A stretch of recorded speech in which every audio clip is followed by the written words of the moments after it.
पाया पडून, असं मोठं गाव होतं, पाया पडून पैसे आलेले असतात शेवटच्या दिवशी भरपूर.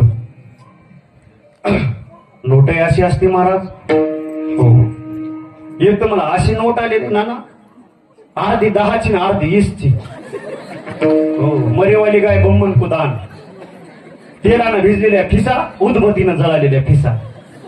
साडी अशी येते, बायकोनं नेसाव साडी, बायकोनं साडी नेसली, डोकं झाकाय गेली तर पाय उघडे, पाय झाकाय गेली तर डोकं उघड.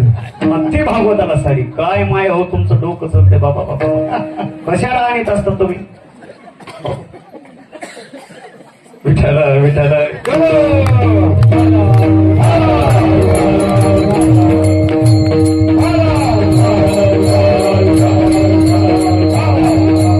दक्षिण आली होती महाराज. 10-12 रुपये 1000 रुपये आलेले होते, बायकोच्या हातामध्ये दिले आणि सांगितलं हे बघ पुन्हा वाटीचं नाव काढायचं नाही, वाटीचा शेबंद एवढी दक्षिण आहे की फक्त वाटीचा वाद मिटवण्यासाठीच आहे. काय फक्त पुन्हा वाटी म्हणायचं नाही, एवढे पैसे घे पण पुन्हा वाटीसाठी भांडायचं नाही. आज आपल्या वाटीचा हिशोबच, पुन्हा वाटीचं नावच काढायचं नाही. सांग बरं म्हणलं आता एवढे पैसे तुला देतो, किती वाट्या घ्यायचे ते वाट्या घे, मी काय तुला आता याच्यातले पैसे परत मागणार नाही, फक्त मला कळू दे माझ्याकडून जी वाटी हरपली ती केवढ्याला घेतली होती. बाई केसावच घेतली होती. व काय काम झाली. विठाला विठाला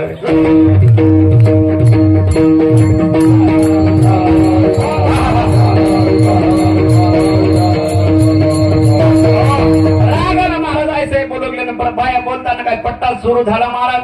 लय बोलता काय करता तुम्ही, उगं बोंबलत फिरता, इकडे तिकडे फिरता, सगळं मला सांभाळावं लागतं. घर मी सांभाळायचं, वासर मी सांभाळायचे, ढोर मी सांभाळायचे, लेकरं मी सांभाळायचे, तुमचे मायबाप मी सांभाळायचे, सगळं मला सांभाळावं लागतंय. हो, दांडेगावच्या सगळ्याला विनंती, उद्या जरा तुम्हाला असं ऐकावं लागत असेल ना, सरळ म्हणायचं हे बघ आजपासून रात्री कीर्तन ऐकलं भालेराव महाराजाचं, सगळं बदललं म्हणायचं. मी आजपासून सगळं सांभाळतो, तू फक्त तोंडच सांभाळ. हो, एकच गोष्ट सांभाळ, बाकी सांभाळ तुम्ही. असं